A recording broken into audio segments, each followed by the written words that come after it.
about how to solve a system of first order, first derivative, constant coefficient, linear equations. And if we do it right, it turns directly into linear algebra. The key idea is the solutions to constant coefficient linear equations are exponentials. So if you look for an exponential, then all you have to find is what's up there in the exponent and what multiplies the exponential, and that's the linear algebra. So, and the result, one thing we will find, it's completely parallel to powers of a matrix. So the last lecture was about how would you compute a to the k, or a to the 100. How do you compute high powers of a matrix? Now, it's not powers anymore, but it's exponentials. That's the natural thing for differential equation. Okay, but can I begin with an example? And I'll just go through the mechanics. How would I solve the two differential equations? So I'm going to make it, I'll have a 2 by 2 matrix, and the coefficients are -1, 2, 1, -2, and I better give you some initial condition. So suppose it starts u at time 0. This is u1, u2. Suppose everything is in u1 at time 0. So at the start, it's all in u1. But what happens as time goes on, du2 dt will be positive because of that u1 term. So flow will move into the u2 component, and it will go out of the u1 component. So we'll just follow that movement as time goes forward by looking at the eigenvalues and eigenvectors of that matrix. That's the first job. Before you do anything else, find the matrix and its eigenvalues and eigenvectors. So let me do that. Okay, so here's our matrix. Maybe you can tell me right away what are the eigenvalues and eigenvalues anyway, and then we can check. But can you spot any of the eigenvalues of that matrix? We're looking for 2 eigenvalues. Do you see, I mean, if I just wrote that matrix down, what do you notice about it? It's singular, right? That's a singular matrix. That tells me right away that one of the eigenvalues is lambda equals 0. That's a singular matrix. The second column is -2 times the first column. The determinant is 0. It's singular, so 0 is an eigenvalue, and the other eigenvalue will be from the trace. I look at the trace. The sum down the diagonal is -3. That has to agree with the sum of the eigenvalues, so that second eigenvalue better be -3. I could, of course, I could compute, why don't I over here compute the determinant of a minus lambda I, the determinant of this -1 minus lambda 2, 1, -2 minus lambda matrix. But we know what's coming. When I do that multiplication, I get a lambda squared. I get a 2 lambda and a 1 lambda. That's a 3 lambda. And then now I'm going to get the determinant, which is 2 minus 2, which is 0. So there's my characteristic polynomial, this determinant. And, of course, I factor that into lambda times lambda plus 3. And I get the 2 eigenvalues that we saw coming. What else do I need? The eigenvectors. So before I even think about the differential equation or how to solve it, let me find the eigenvectors for this matrix. Okay, so take lambda equals 0. So that's the first eigenvalue. Lambda 1 equals 0. And the second eigenvalue will be lambda 2 equals -3. By the way, I already know something important about this.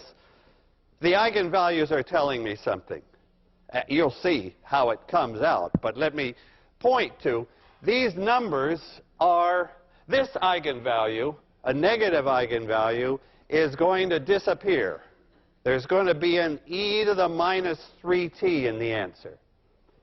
That e to the minus 3t, as time goes on, is going to be very, very small. The other part of the answer will involve an e to the 0t. But e to the 0t is 1, and that's a constant. So I'm expecting that this solution will have two parts, an e to the 0t part and an e to the minus 3t part. And as time goes on, the second part will disappear, and the first part will be a steady state. It won't move. It will be, at the end of, as t approaches infinity, this part disappears, and this is the e to the 0t part is what I get. And I'm very interested in these steady states. So that's, I get a steady state when I have a 0 eigenvalue. Okay, what about those eigenvectors? So what's the eigenvector that goes with eigenvalue 0? Okay, the matrix is singular as it is. The eigenvector is the guy in the null space. So what vector is in the null space of that matrix? Let's see. I guess I probably give the free variable the value 1. And I realize that if I want to get 0, I need a 2 up here. Okay? So AX1 is 0x1. AX1 is 0x1. Fine. Okay. What about the other eigenvalue? Lambda 2 is minus 3. Okay. How do I get the other eigenvalue then? For the moment, can I mentally do it? I subtract minus 3 along the diagonal, which means I add 3. I'll just do it with an erase for the moment. So I'm going to add 3 to the diagonal. So this minus 1 will become a 2. And I'll make it in big loopy letters. And when I add 3 to this guy, the minus 2 becomes, well, I can't make 1 very loopy, but how's that? Okay. Now that's a minus 3i, a plus 3i, sorry. That's a plus 3i. It's supposed to be singular, right? If I did it right, this matrix should be singular, and the x2, the eigenvector, should be in its null space. Okay, what do I get for the null space of this? Maybe minus 1, 1, or 1 minus 1. Doesn't matter. Those are both perfectly good, right? That's in the null space of this. Now because a times that vector is 3 times that vector. AX2 is minus 3x2. Good. Okay, can I get a again so we see that correctly? That was a minus 1 and that was a minus 2. Good. Okay. That's the first job. Eigenvalues and eigenvectors. And already the eigenvalues are telling me the most important information about the answer. But now, what is the answer? The answer is the solution will be u of t. Okay, now I use those eigenvalues and eigenvectors. The solution is there are 2 eigenvalues. So there are going to be 2 special solutions here. 2 pure exponential solutions. The first one is going to be e to the lambda 1t x1. And so that solves the equation. And so does this one. They both are solutions to the differential equation. That's the general solution. The general solution is a combination of that pure exponential solution and that pure exponential solution. Can I just see that those guys do solve the equation? So let me just check on this one, for example. Check. I want to check that my equation, let's remember the equation du dt is au. I plug in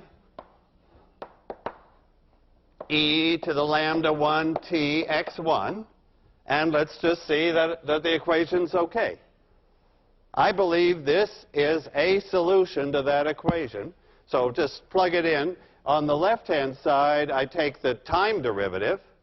So the left-hand side will be lambda 1 e to the lambda 1 t x1, right? The time derivative, this is the term that depends on time. It's just ordinary exponential. Its derivative brings down a lambda 1. On the other side of the equation, it's a times this thing, a times e to the lambda 1 t x1. And does that check out? Do we have equality there? Yes, because e to the lambda 1 t appears on both sides. And the other one is ax1 equal lambda 1 x1. Check. So we've come to the first point to remember. These pure solutions, those pure solutions are those pure exponentials are the differential equations analog of last time we had pure powers.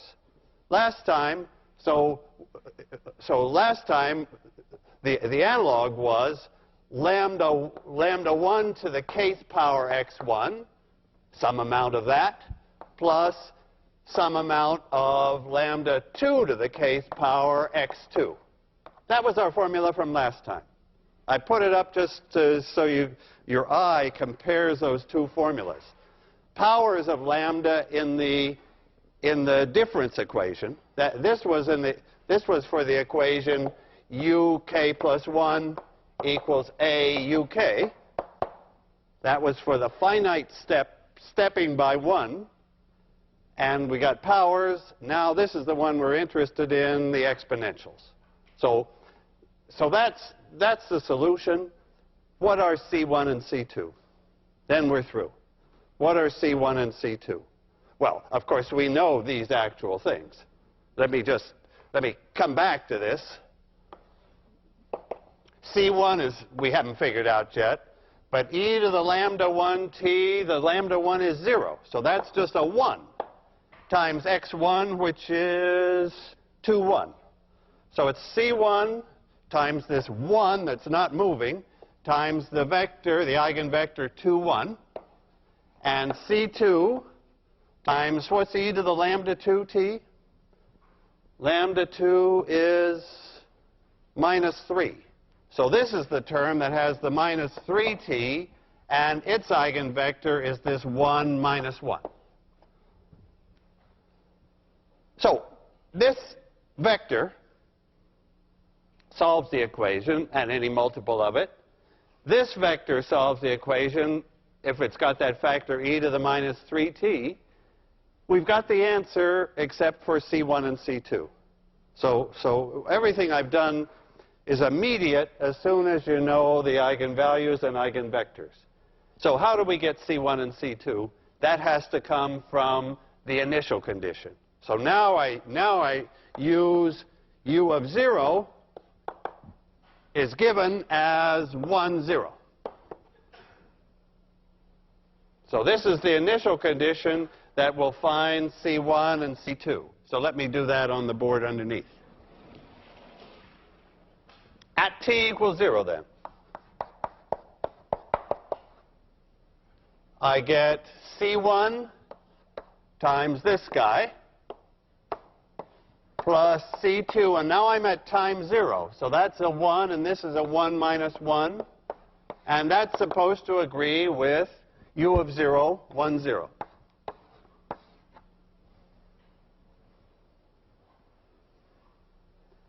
OK. That should be two equations. That should give me C1 and C2, and then I'm through. So what are C1 and C2? Let's see. I guess we could actually spot them by eye, or we could solve two equations in two unknowns. Let's see. If these were both 1s, so I'm just adding, then I would get 3, 0. So what's the solution then? If C1 and C2 are both 1s, I get 3, 0. So I want like 1/3 of that, because I want to get 1, 0. So I think it's C1 equals 1/3, C2 equals 1/3. So finally, I have the answer. Let me keep it in this board here. Finally, the answer is 1/3 of this plus 1/3 of this. Do you see what's actually happening with this flow? This flow started out at, the solution started out at 1, 0. Started at 1, 0. Then as time went on, people moved, essentially. Some fraction of this 1 moved here. And in the limit, there's the limit. As t goes to infinity, as t gets very large, this disappears, and this is the steady state. So the steady state is,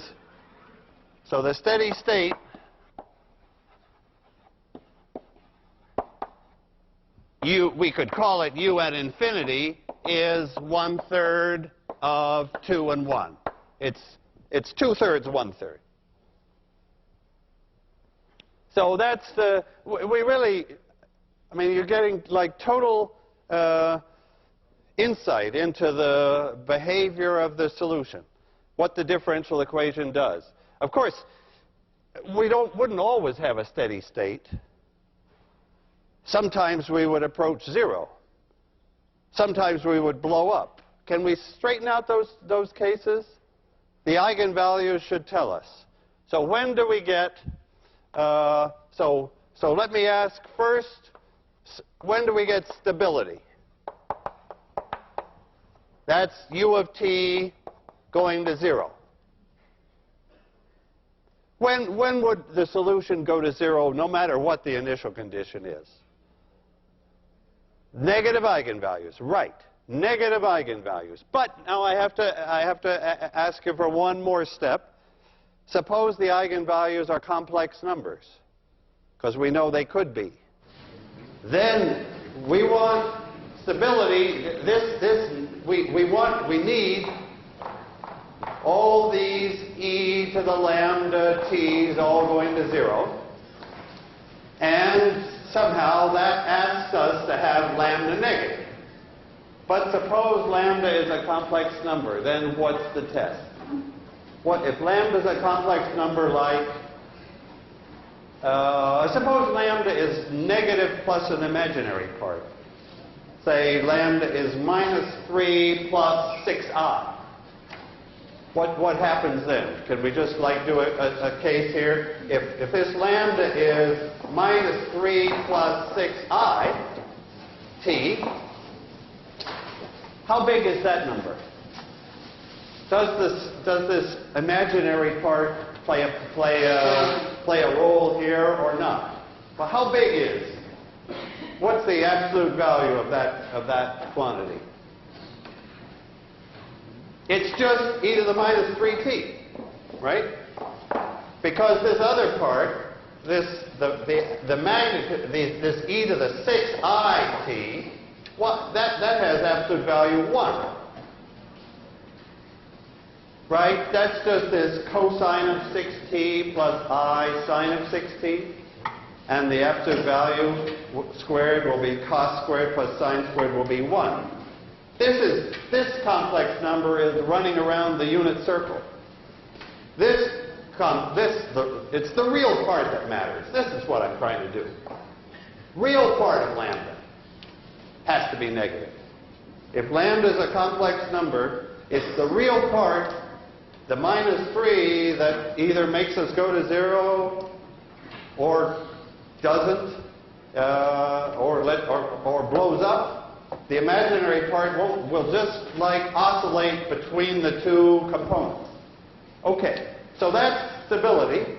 And what about a steady state? When would we have a steady state always in the same direction? So I'll take this part away. So that was like checking that it's the real part that we care about. Now we have a steady state when lambda 1 is 0 and the other eigenvalues have what? So I'm looking like that example was like perfect for a steady state. We have a 0 eigenvalue, and the other eigenvalues, we want those to disappear. So the other eigenvalues have real part negative. And we blow up for sure. We blow up if any real part of lambda is positive. So if I reverse the sign of the matrix A, suppose instead of the matrix I had, the A that I had, I changed it, I changed all its signs. What would that do to the eigenvalues and eigenvectors? Well, if I know the eigenvalues and eigenvectors of A, tell me about minus A. What happens to the eigenvalues? For minus A, they'll all change sign. So I'll have blow up. This, instead of the e to the minus 3t, if I change that to minus, if I change the signs in that matrix, I would change the trace to plus 3. I would have an e to the plus 3t, and I would have blow up. Of course, the 0 eigenvalue would stay at 0, but the other guy is taking off if I reversed all the signs. Okay, so this is the stability picture.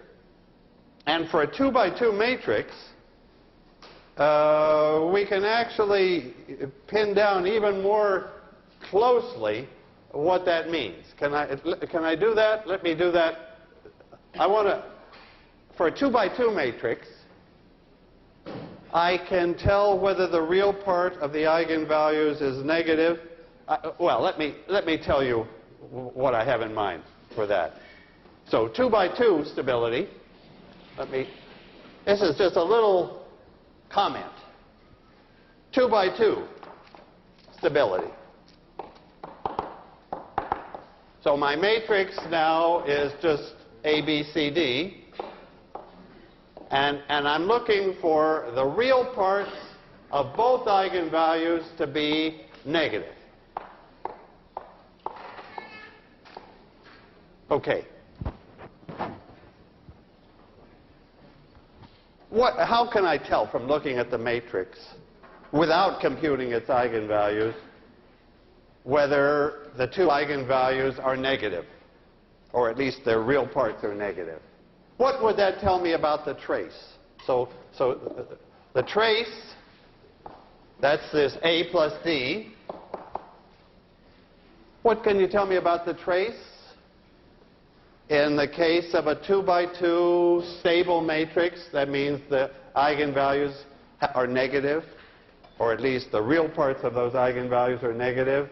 Then when I look at the matrix and find its trace, what do I know about that? It's negative, right. This is the sum of this equals lambda 1 plus lambda 2, so it's negative. The two eigenvalues, by the way, will have, if they're complex, will have plus 6i and minus 6i. The complex parts will be conjugates of each other and disappear when we add, and the trace will be negative. Okay, the trace has to be negative. Is that enough? Is a negative trace enough to make the matrix stable? Shouldn't be enough, right? Can you make, what's a matrix that has a negative trace, but still it's not stable?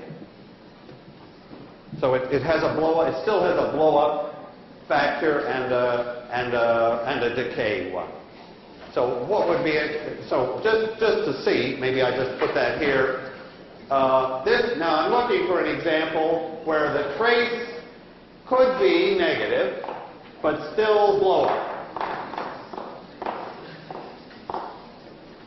Of course. Yeah, let's just take one. Oh, look, let me make it minus 2, 0, 0, 1. Okay. There's a case where that matrix has negative trace. I know its eigenvalues, of course. They're minus 2 and 1, and it blows up. It's got a plus 1 eigenvalue here, So there will be an e to the plus t in the solution, and it'll blow up if it has any second component at all. I need another condition. And it's a condition on the determinant. And what's that condition? If I know that the two eigenvalues, suppose I know they're negative, both negative. What does that tell me about the determinant? Let me ask again. If I know both the eigenvalues are negative, then I know the trace is negative, but the determinant is positive. Because it's the product of the two eigenvalues.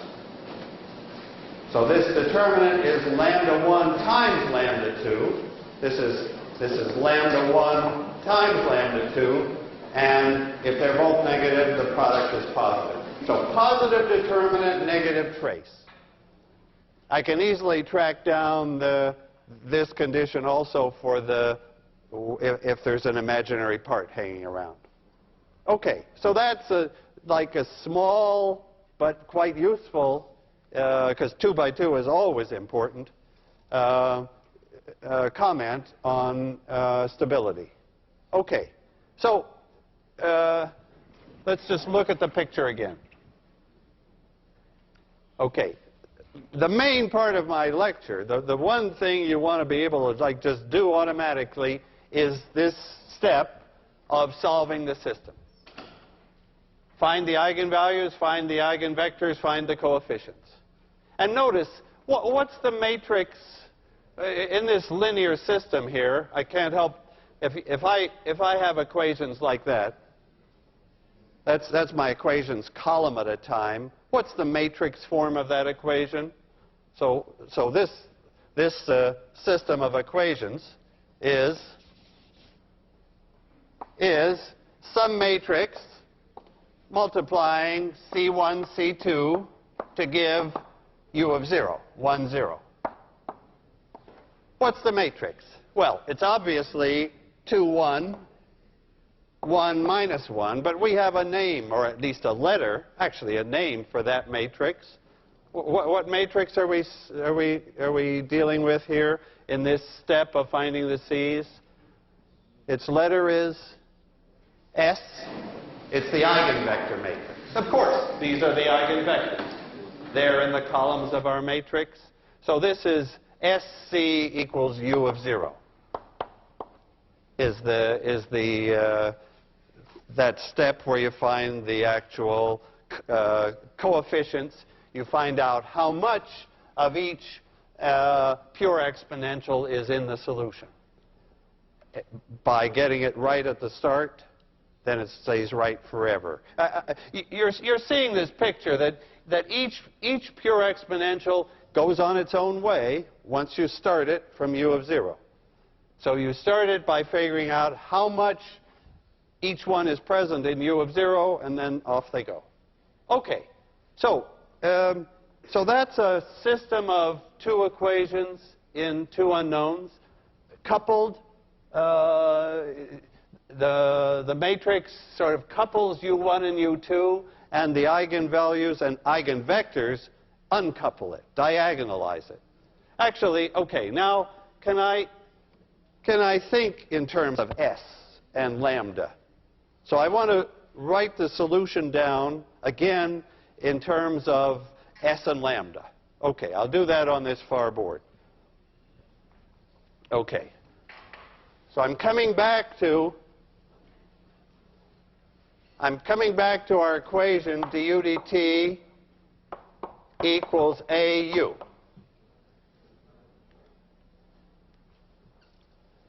Now, this matrix A couples them. The whole point of eigenvectors is to uncouple. So one way to see that is introduce set U equal A, not A, it's S, the eigenvector matrix that uncouples. So I'm taking this equation as I'm given, coupled with A is probably full of non-zeros, but by uncoupling it, I mean I'm diagonalizing it. If I can get a diagonal matrix, I'm in. Okay, So I plug that in. This is ASV, and this is S dV dt. S is a constant. This is the eigenvector matrix. This is the eigenvector matrix. Okay, now I'm going to bring S inverse over here. And what have I got? That combination S inverse AS is lambda, the diagonal matrix. That's the point. That if I'm using the eigenvectors as my basis, then my system of equations is just diagonal. There's no coupling anymore. dv1 dt is lambda 1 v1. So let's just write that down. dv1 dt is lambda 1 v1, and so on for all n of the equations. It's a system of equations, but they're not connected. So they're easy to solve, and why don't I just write down the solution? V is now some e to the lambda 1 t. Okay.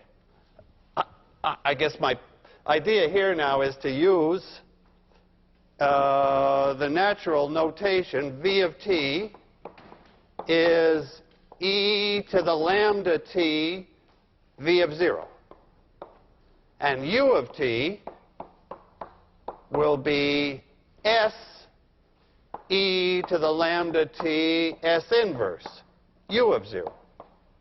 This is the formula I'm headed for. This matrix, s e to the lambda t s inverse, that's my exponential. That's my e to the at. Is this s e to the lambda t s inverse. So my job really now is to explain what's going on with this matrix up in the exponential. What does that mean? What does it mean to say e to a matrix? This ought to be easier because this is e to a diagonal matrix, but still it's a matrix. What do we mean by e to the at? Because really, e to the at is my answer here. My answer to this equation is this u of t. This is my e to the at u of 0. So it's my job is really now to say what does that mean? What's the exponential of a matrix, and why is that formula correct? Okay, so I'll put that on the board underneath. What's the exponential of a matrix? Let me come back here. So I'm talking about matrix exponentials.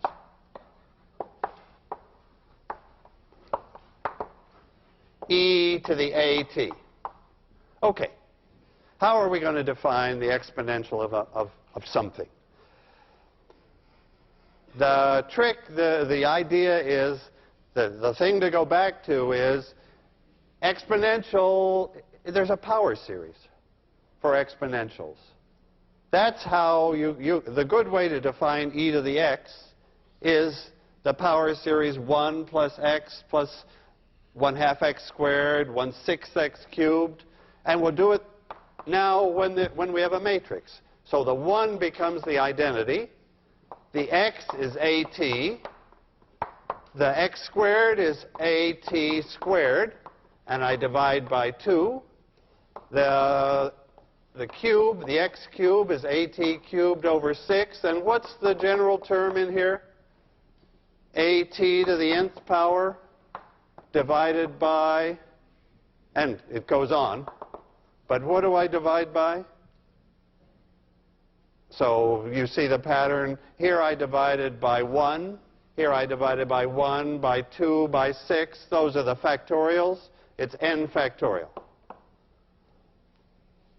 That was like the one beautiful Taylor series.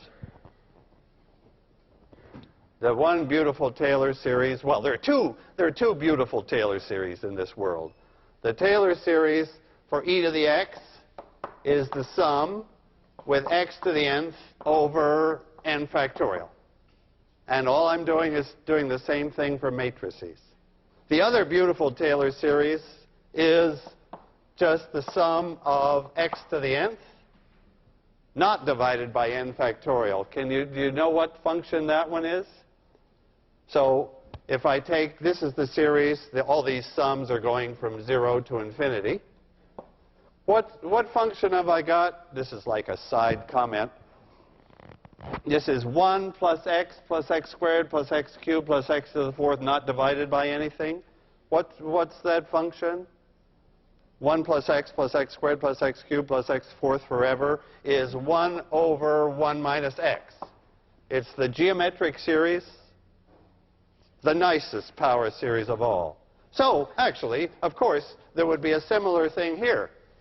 If I wanted, I minus AT inverse would be, now I've got matrices. I've got to have matrices everywhere. But it's just like that series with, and just like this one without the divisions.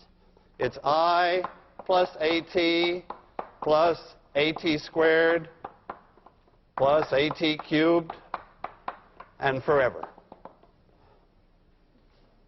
So that's actually a reasonable way to find the inverse of a matrix. If I chop it off, well, it's reasonable if t is small. If t is a small number, then t squared is extremely small, t cubed is even smaller. So approximately, that inverse is I plus AT. I can keep more terms if I like. Do you see what I'm doing? I'm just saying we can do the same thing for matrices that we do for ordinary functions.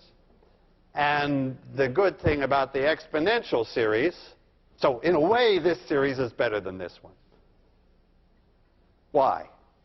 Because this one always converges. I'm dividing by these bigger and bigger numbers. So whatever matrix A and however large T is, that series, these terms go to 0. The series adds up to a finite sum. E to the AT is completely defined. Whereas the second guy could fail, right? If AT is big, somehow if AT has an eigenvalue larger than 1, then when I square it, it'll have that eigenvalue squared. When I cube it, the eigenvalue will be cubed. That series will blow up unless the eigenvalues of AT are smaller than 1. So when the eigenvalues of AT are smaller than 1, so I better put that in. All eigenvalues of AT below 1, then that series converges and gives me the inverse. Okay, so this is the guy I'm chiefly interested in, and I wanted to connect it to, oh, okay, how do I get, this is my main thing now to do, how do I get e to the AT, how do I see that e to the AT is the same as this? In other words, I can find e to the AT by finding s and lambda, because now e to the lambda t is easy. Lambda is a diagonal matrix, and we can write down e to the lambda t, and will right in a minute. But how do you see that we're hoping that we can compute e to the AT from s and lambda. And I have to look at that definition and say, okay, how do I get an s and a lambda to come out of that? Okay, do you see how I want to connect that to that from that definition. So let me erase this, the geometric series, which isn't part of the differential equations case, and get the s and the lambda into this picture. Oh, okay. Here we go. So identity is fine. Now, all right, you can see how am I going to get A replaced by S's and lambdas? Well, I used the fundamental formula of this whole chapter. A is S lambda S inverse and then times T. That's AT. Okay, what's A squared T? I've got the divide by 2. I've got the T squared, and I've got an A squared. All right. So I've got there's A. There's A. Now square it. So what happens when I square it? We've seen that before. When I square it, I get S lambda squared S inverse, right? When I square that thing, there's an S and an S cancels out an S inverse. I'm left with the S on the left, the S inverse on the right, and lambda squared in the middle, and so on. The next one will be S lambda cubed S inverse times T cubed over 3 factorial. And now, what do I do now? I want to pull an S out from everything. I want an S out of the whole thing. Oh, look, I better write the identity how? I want to be able to pull an S out and an S inverse out from the other side, so I just write the identity as S times S inverse. So I have an S there and an S inverse from this side, and what have I got in the middle? If I pull out an S and an S inverse, what have I got in the middle? I've got the identity, a lambda T, a lambda squared T squared over 2. I've got e to the lambda T. That's what's in the middle. That's my formula for e to the AT. Oh, now I have to ask you, does this formula always work? This formula always works.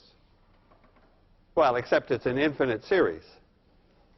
But what do I mean by always work? And this one doesn't always work. And I just have to remind you of what assumption is built into this formula that's not built into the original.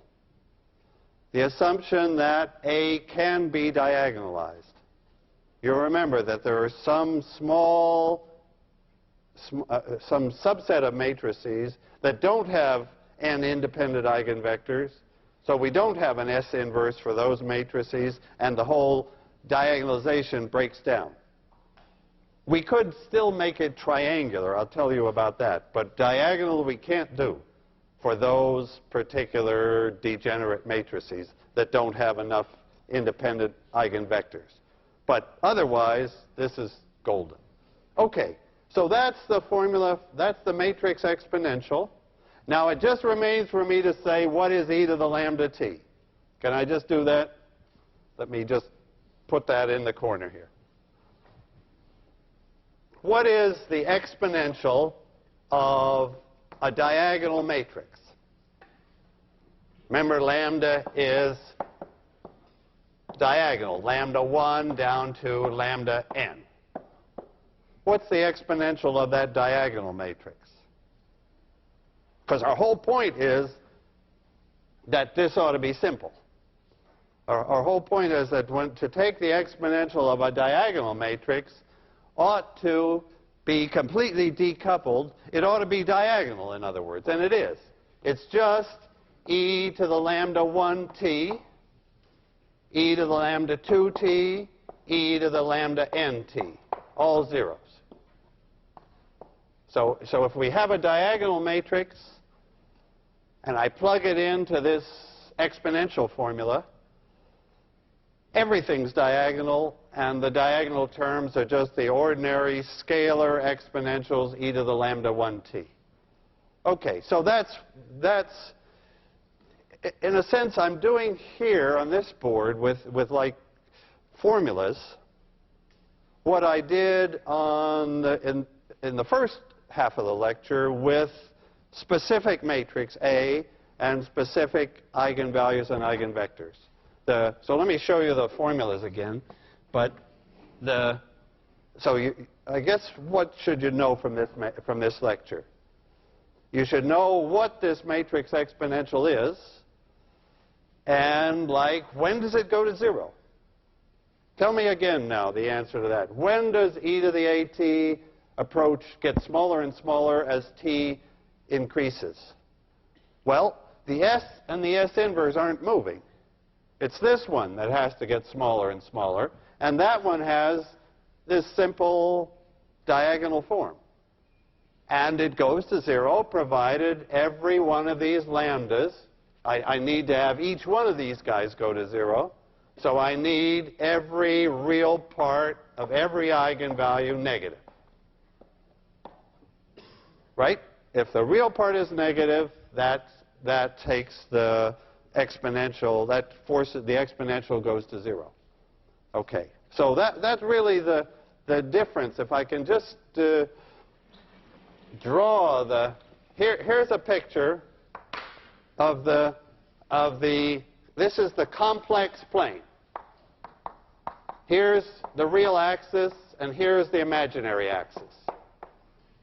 And where do the eigenvalues have to be for stability in differential equations? They have to be over here, in the left half plane. So the left half plane is this plane, real part of lambda less than 0. Where do the eigenvalues have to be for powers of the matrix to go to 0? Powers of the matrix go to 0 if the eigenvalues are in here. So this is the stability region for powers. This is the region absolute value of lambda less than 1. That's the stability for, that tells us that the powers of A go to 0. This tells us that the exponential of A goes to 0. Okay, one final example. Let me just write down how to deal with a final example. Let's see. So my final example will be a single equation, u double prime plus a bu prime plus ku equals 0. One equation, second order. How do I, and maybe I should have used, I prefer to use y here, because that's what you see in differential equations. And I want u to be a vector. So how do I change one second order equation into a 2 by 2 first order system? Just the way I did for Fibonacci. I'll let u be y prime and y. What I'm going to do is I'm going to add an extra equation, y prime equals y prime. So I take this, so using this as the vector unknown, now my equation is u prime. My first order system is u prime. That'll be y double prime y prime, the derivative of u. Okay, now the differential equation is telling me that y double prime is, so I'm just looking for, what's this matrix? Y prime y. I'm looking for the matrix A. What's the matrix in case I have a single first order equation and I want to make it into a 2 by 2 system? Okay, simple. The first row of the matrix is given by the equation. So y double prime is minus b y prime minus k y, no problem. And what's the second row of the matrix? Then we're done. The second row of the matrix I want just to be the trivial equation y prime equals y prime, so I need a 1 and a 0 there. So matrices like these, the general case, if I had a 5 by 5, if I had a fifth order equation and I wanted a 5 by 5 matrix, I would see the coefficients of the equation up there, and then my 4 trivial equations would put 1s here. This is the kind of matrix that goes from a 5th order to 5 by 5 first order. So the eigenvalues will come out in a natural way connected to the differential equation. Okay, that's differential equations.